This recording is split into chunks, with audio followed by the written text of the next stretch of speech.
саламатсыздарбы? Кутмандуу кечиңиздер менен өтүп бараткан күндү жыйынтыктоо убакыты келди. Соңку кабарлар менен студияда Лунара Мамытова жана Мирлан Маматалиев. Алгач адаттагыдай күндүн маанилүү окуяларынын кыскача мазмуну менен таанышып алыңыздар. Кыргызстандыктар 1 май эмгекчилердин тилектештик күнү жана жаз майрамын белгилешти. Майрам шан шөөкөт менен коштолду. Француз президенти Кыргызстандын экономикасына салым кошуу үчүн инвестиция салуу тапшырмасын берди.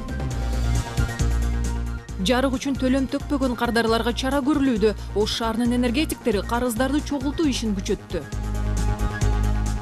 Жайкы эс алуу убагы расмий ачык. Ысык көл облусунда 17-чи эл аралык туризм жарманкеси болуп өттү.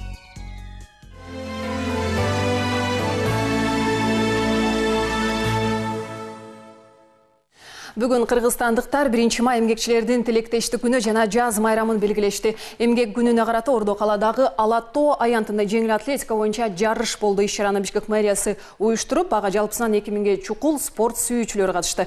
Жарышка кабарчыбыз Альбина Сулайманова күбө болуп кайтты. Но я живой, дорогие друзья! Жеңил атлетика боюнча жарыш бул жолу адаттагыдай эмес, такай чуркаган Петр Чесноковсуз өттү. 92 жаштагы ардагер 15 жыл бою чуркоо боюнча жарыштын эң жандуу катышуучусу болуп келди. Быйыл карыя ден соолугуна байланыштуу көрүүчүлөрдүн катарын толуктады.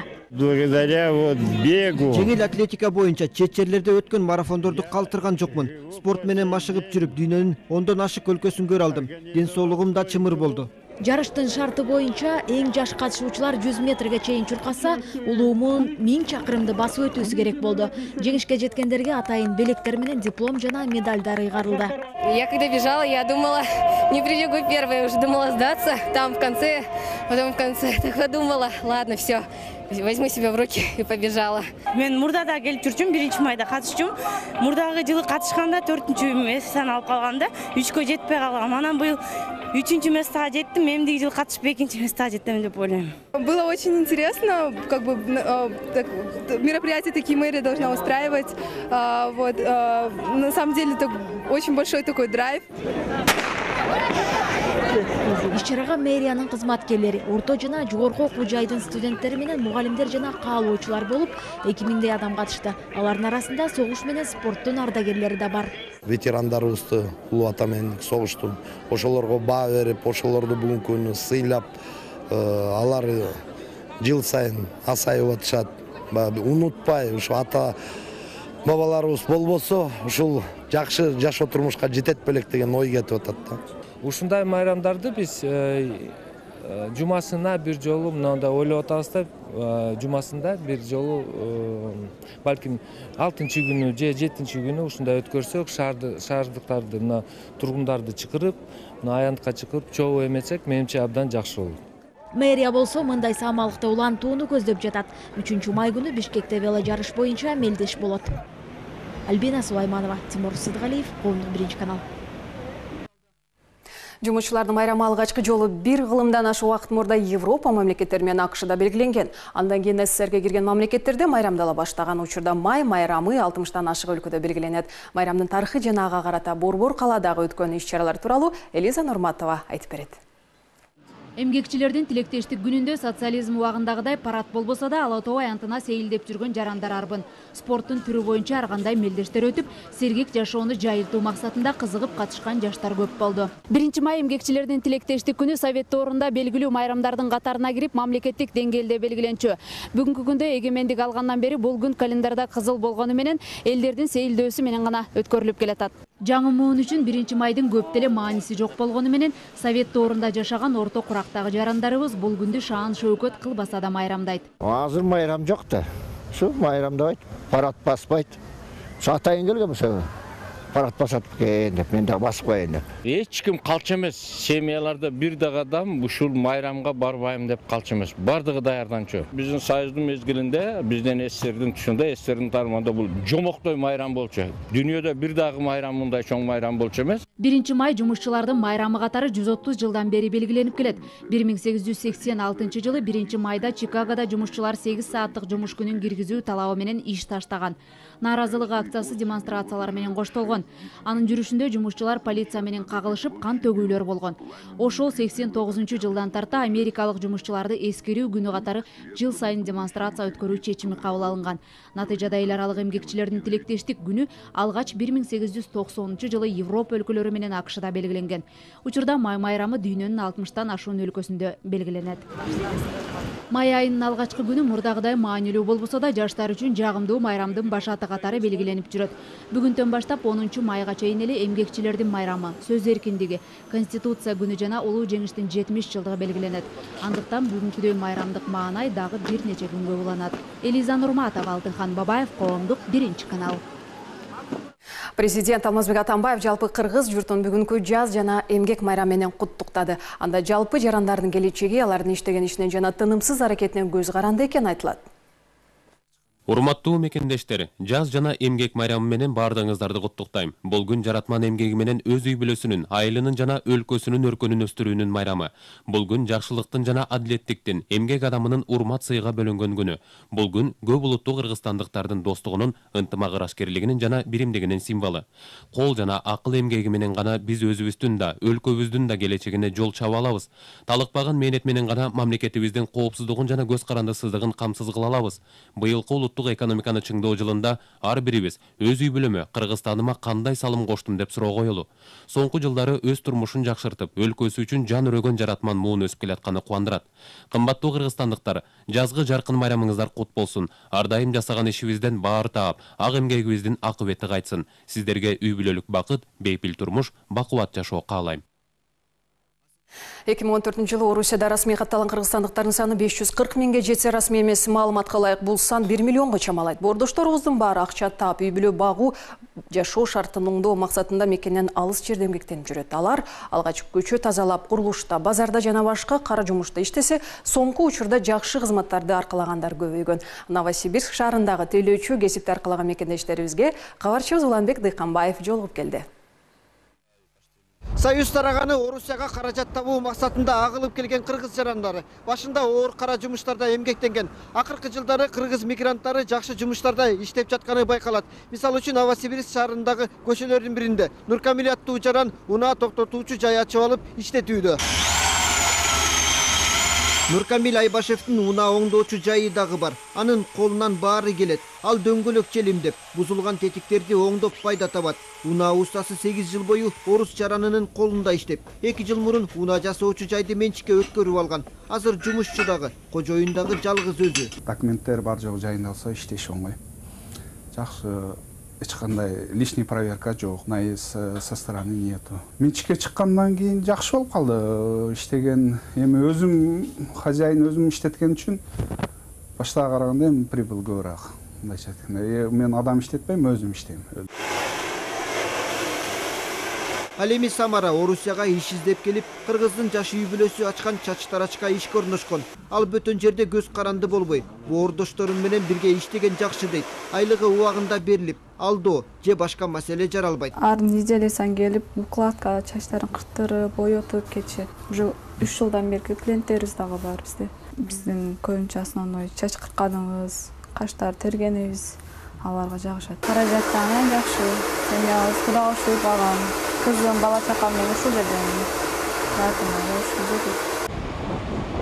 Асел чачтарачынын ээси Алмаз 2013-жылы Орусияга келип базарда соода кылчу. Жубайы 2 жыл мурун Новосибирск шаарында 2 жерге чачтарач ачып, 7 кыргыз жаранын иш менен камсыз кылган.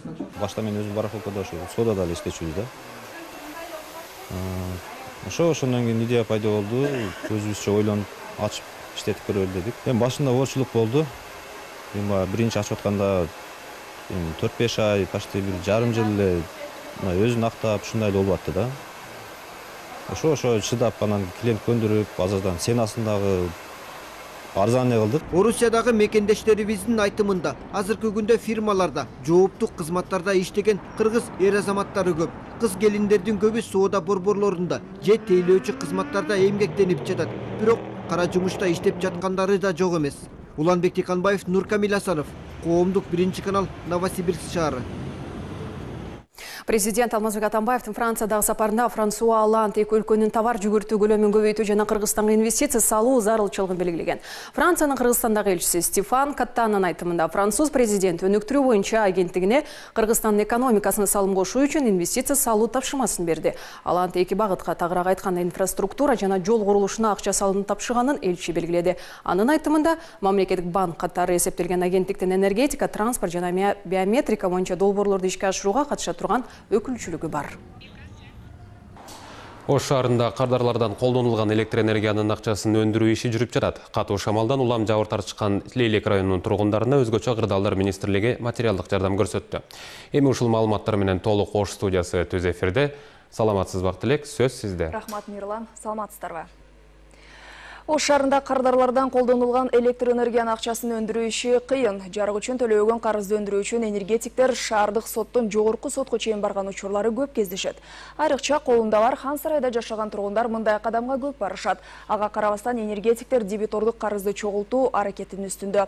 Жарык үчүн акча төлөтүү ишинин жүрүшү кабарчыбыздын сюжетинде. Ош шаарынын Актилек кичи райондогу бул үйдүн кожоюну жогорку окуу жайлардын биринде мугалим. Үй ээси 2014-жылдан бери колдонулган жарык үчүн акча төлөбөйт. Учурда карызы 50 000 сомдон ашкан.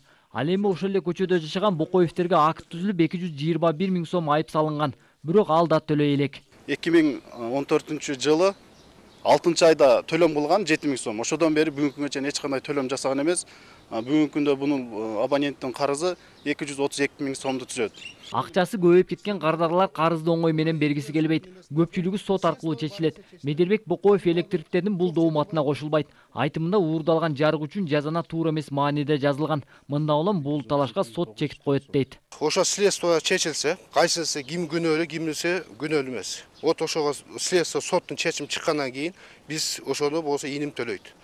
Если боло турган болсо мен кайта сотко берем.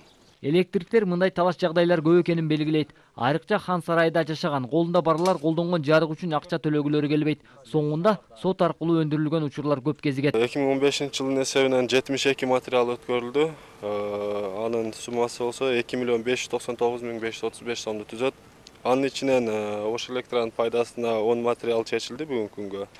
389 721 сомду түзөт. Учурда Ош шаарында калктын электр үчүн дебитордук карызы жылдагыдан бир топ аз. Аны өндүрүү багытында түшүндүрүү иштери жүрүүдө. 2014-жылдын 1-январына карата калк абоненттердин дебитордук карызы 28 963 000 сом акчаны түзгөн. Ошондой эле ошонун негизинде биз 2014-жылы ушул абоненттер менен иштешип, абоненттерди түшүндүрүү жолуна, андан кийин баягы сот органдары аркылуу ушундай карыздарды өндүрүү иштерин катуу алып барып, 2015-жылдын 1-январына карата калк абоненттердин карызы 26 421 000 сом түзүп алды. Көбүнесе карызы бар үйгө жарык берүү токтотулат. Бирок өз алдынча кайра эле улап алуусу электриктердин шайын кетирүүдө. Авазбек Айтиев, Кыязбек Шакирбай уулу, Коомдук 1-канал, Ош шаары. 25-26 апрелдеги катуу шамалдан улам жабыр тартышкан Баткен облусунун Лейлек районунун тургундарына өзгөчө кырдаалдар министрлиги материалдык жардам көрсөттү. Эске сала кетсек, шамалдан райондун тургундары 1 миллион сомдон ашык чыгымга кириптер болушуп, турак жайлардын жана короо сарайлардын чатырларын шамал учуруп кеткен. Мындан улам өзгөчө кырдаалдар министрлиги тарабынан ыкчам аракеттер көрүлүп, көбүрөөк зыян тарткан жарандарга шифер таратты.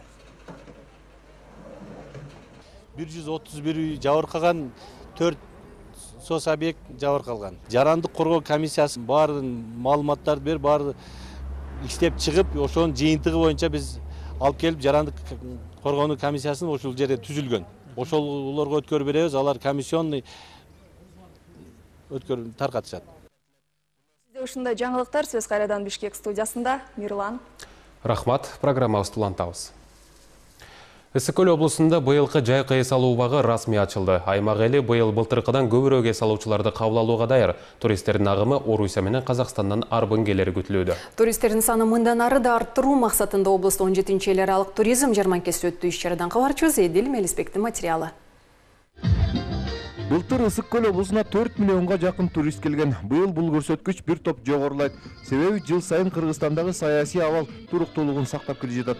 Мындан сырткары Евразиялык экономикалык бирликке кошулууда. Туристтик каттам бир топ эле жеңилдейт. Кудай буйруса, мынакей шарттар болсо, мен ойлойм ушу Кудайыбыздын күнүнөн тоже мындайча айтканда көп нерсе зависит этет. Анткени сезон жакшы боло турган болсо, мен ойлойм ушу Ысык көлдө дагы туристтер батпай ушундай абдан көп болуп турганын биз ошончолук күтөбүз. Азыркы учурда ири эс алуу жайларында оңдоп түзөө иштери кызуу жүрүп жатат. Эң алды заман талабына жараша мыкты шарттарды түзүүгө аракеттер күч. Россиядан, Казакстандан, Өзбекстандан, ошондой эле жакында ошо Кытай профсоюздар комитетинен 8 июнда Атай жолдомо келип атат. 8 киши келип, дарылануу боюнча келишим түзмөкпүз. Пансионаттарга мисалы биз өзүбүздүн борбор аркылуу международный эксперттерди чакырып атабыз. Ошо эксперттер өзлөрүнүн практика түрүндө опытын берип кетип атат да. Анткени мейманды тосуп алуу жалгыз эле туризм кызматында иштеген адамдарга эмес, баардык кыргыз элине керектүү. Быйылкы эс алуу маалындагы коомдук тартипти камсыздоого 300дөн ашык милиция кызматкерлери тартылат. Мындан сырткары Чолпон Ата шаарына, Бостери айылына жана пансионаттарга видео көзөмөл орнотуу пландалууда. Камералар шаардын ичине коюлат. 3 жеңге шаардын чыгышына, ортосунан күнбатыш жагына. Ошо менен биз жол коопсуздугун бүгүнкү күндө коомдук тартип маселесин ошо камера системасы менен биз карап көзөмөлдөп турганга аракет кылабыз да.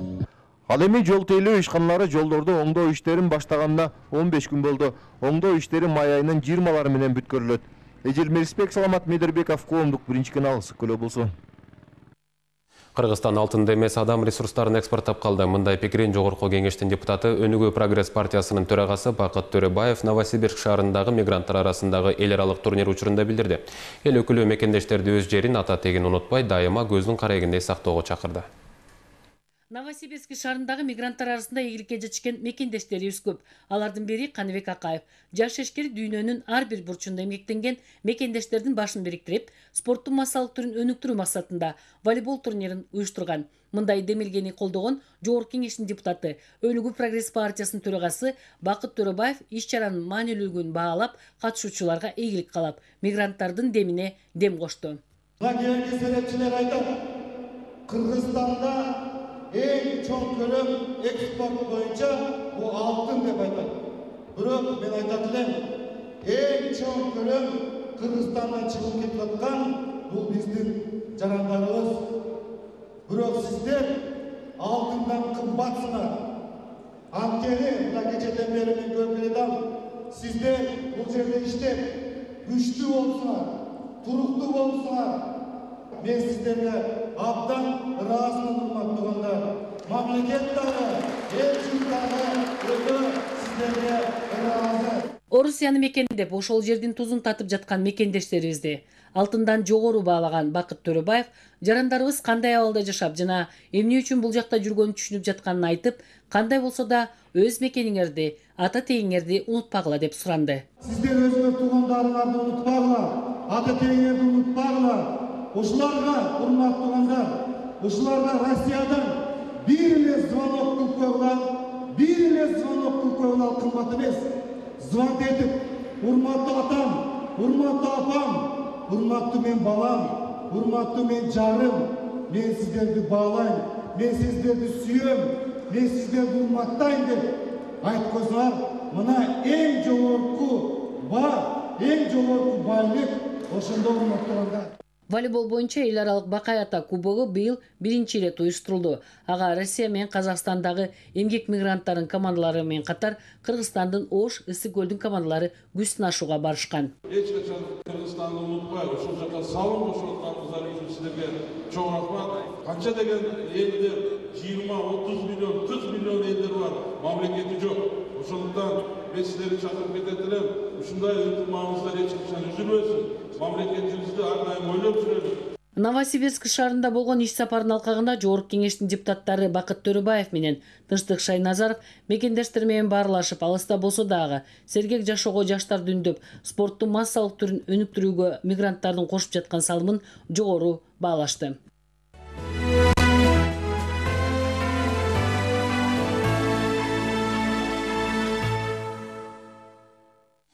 Жеңиштин 70 жылдыгын урматына Бишкектин кызыл куруучу жаңы конуштун жашоочулары көчөлөрдүн бирин Жеңиш деп аташты. Бул конуштун жашоочуларынын демилгеси. Кызыл куруучу конушунда мындан башка да кандайдыр бир маанини туюндурган көчөлөр бар. Бул самалыкка кабарчыбыз катышып келди. Фашисттик баскынчылардын колунан тынч жашоону бизге тартуулаган ата-бабаларыбыздын арбагын унутпоо ар бир жарануучунун ыйык милдет. Мына ушул улуу жеңиштин урматына Кызыл Куручу жаңы конуштун тургундары бир көчөгө жеңиш атын ыйгарышты. Бул жаңы конушта 9600 түтүн эл жашайт. Жергиликтүү жашоочулар акылдашып, көчөлөргө кайсы бир инсандын атын ыйгарбай, маанини туюндурган аталыш берсекпи деген чечимге келишкен. Андан аталышы кандайдыр бир окуядан улам аталган көчөлөр бар. Алардын катарын эми Жеңиш көчөсү толуктайт. Жеңишти алып берген ата-бабаларыбыз, агаларыбыз, ошонун ичинде менин атам да согушка катышкан киши, аларды таза унутпоонун жолдорунун бири деп ойлойм. Аларды унутууга болбойт.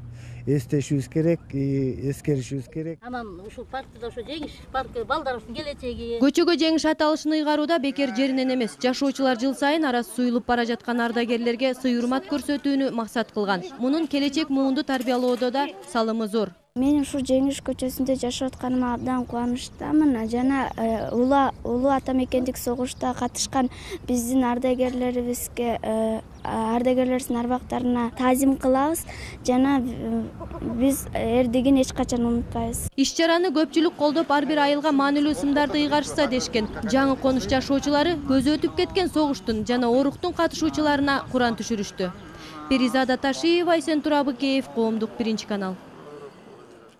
Улуу ата мекендик согуштун жеңиш менен аякташына орукта эмгектенгендердин олуттуу салымы бар. Ал кезде иш тандабай буудай оруп, фронтко азык-түлүктөн баштап жылуу кийимгече жөнөтүп турган кыз келиндердин орду эбегенсиз. Алардын катарындагы каарманыбыз Зейне Токторбаева 94 жаштагы эне менен Жаркын Желдеңбаева маектешип келди. Согуш башталып, өмүрлүк жарын, бир туугандарын фронтко жөнөтүп, орукта эмгектенген ошол кездеги 20 жаштагы келин. Учурда 94 жаштагы Зейне Токторбаева. Зейне апаны балдары нарындан ооруканага көрсөтүү үчүн алып келишкен. Бирок апа ооруга моюн сунбайт. Апа, укол салып коеюн? Жок. Үй бүлөдө Зейне апанын айтканы аткарылат. 94 жашка келип калса да гезит китеп окуйт. Небере чөбөрөлөрүн чогултуп, ар дайым тарыхты айтып берүүдөн тажабайт. Апаң деле сотка, атаң деле сотка, сен деле сотка. Сен асыра кармап жүрчү. Ардагер күнүгө эшикке чыгып сейилдегенди да жакшы көрөт. Тылда тынымсыз эмгектенип, күнүгө 50 сотка жерди казып, 3 мүшөк арпаны жонуна асып алып ташыган күндөрүн айтып берди. Жана өгүз көтөрө турган, ат көтөрө турган токумду аркабызга көтөрүп келдик. Тимелейм аяктын белин сурап атам, моундай болот экен. Типти кылды, типти көйдү. Айылда калган кыз келиндердин бири да бош болбой күнү түнү дөбөй иштеп, жоокерлерге тынымсыз азык-түлүк камсыздап, кийим-кечени да колго тигип жөнөтүп турушкан. Тиги согуштакыларга ич кийим бергиле дейт. Ич кийим тигип берилсек эчтеке жок. Шейшебизди айырып туруп анан ошону тигип берчүбүз. Аст-үстү шейшепти. Зейне апанын жолдошу Осмонкожо Токторбаев да согуштун ардагери болгон. Балдары атасын көзүн жылтырата зарыга күткөн. Берлинге чейин барган экен. 45-жылы атам жанагы согушта кыйрагандарды оңдоо арабага салды деп 2 жыл ошол жакта калып 47-жылы майда келген. Анан согуш жөнүндө бирден нерсе айтып бергенди жаман көрчү эле да. Сурасаң эле койчу балам эмне кыласың? Аны бербесин, экинчи болбосун бул деп эле. Зейне апа учурда небере чөбөрө кыбыралардын курчоосунда. Ал тынымсыз эмгек айылда калган кыз келиндердин жеңишке кошкон салымы экенин баса белгилейт. Жаркын Желдеңбаева, Азамат Кыдыр Токтоев, Коомдук, Биринчи канал. Ардагер Александр Кармальский согуштан кайткандан кийин кыргыз бажысын негиздеген. Жашы 90го таяган ардагер учурда ден соолугуна байланыштуу үйдөн чыкпайт. Ардагерди жеңиш күнү менен бажы кызматкерлери үйүнө куттуктап барды. Биздин кабарчыбыз Гүлнара Касымбекова да ардагерден кабар алды. Добрый день. Александр Михайлович, приветствую вас. Добрый день. Кыргыз бажысынын тарыхында согуштун бир эле ардагери иштеген. Ал жашы 90го таяп калган Александр Михайлович. Ардагер катардагы эле кызматкер эмес, тутумду түптөгөндөрдүн сап башында тургандардан. СССР маалында 80-жылдары Кытайга жүк ташуу Совтрансавто деген бар кезде ошондо республиканский таможенный организациянын жетекчиси болуп иштеген. Бажы кызматына СССР маалында ошо 50 жылдай өзүнүн эмгегин берген. Ардагер бажычылардын майрам сайын күтөт. Ага алардын белек эмес куурашып отуруусу кызык. Анткени ден соолугуна байланыштуу сыртка таптакыр эле чыкпай калган. Анын үстүнө жалгыз жашайт. Кемпиринин да жалгыз уулунун да көзү өтүп кеткен. В преддверии празднование победы. Ардагер өтө эле оор басырыктуу, төшү орден медалдарга толгон кемсенин көп деле кие бергиси келбейт. Анткени өзгөчөлөнгүсү келбейт. Бирок меймандардын көңүлүн кыйбай, костюмун кийүүгө макул болду. Здесь можно старую форму собрать. Так, вот это, ну, вот так было, да? Тарыхтын сүртүмдөрү болгон кызматтык кийимдеринен тарта алардын топчуларына чейин бажы кызматынын музейине өткөрүп берди. Эки бөлмөлүү үйдө жалгыз жашаган ардагерди коңшусу атасындай эле багат. Бир күндө 4-5 маал баш багып, тамагын жасап, кирин жууп, бат-бат кан басымын текшерип турат. Апа атты эстегиси келбейт, ал тууралуу сөз да кылбайт. Болгону күлгүндө 17 жашында согушка барганын, ананда жеңишти тозгон учурун гана айтып берет. Байкал не видел. 45-жылы 8 майда Байкалда болчубуз. Ошол күнү согуш бүтүп, биз жеңгенибизди уктук. Ошондо ыйлаганым дагы эле эсимде. Жеңдик деген сөз согуш талаасында кыйналган күндөрдү жууп кеткендей болду. Сыртка чыга албаган аксакалдын эрмек эле сыналгыдан жаңылык көрүү жана гезит окуу. Гүлнара Касымбекова, Алмаз Нурманбетов, Коомдук 1 канал.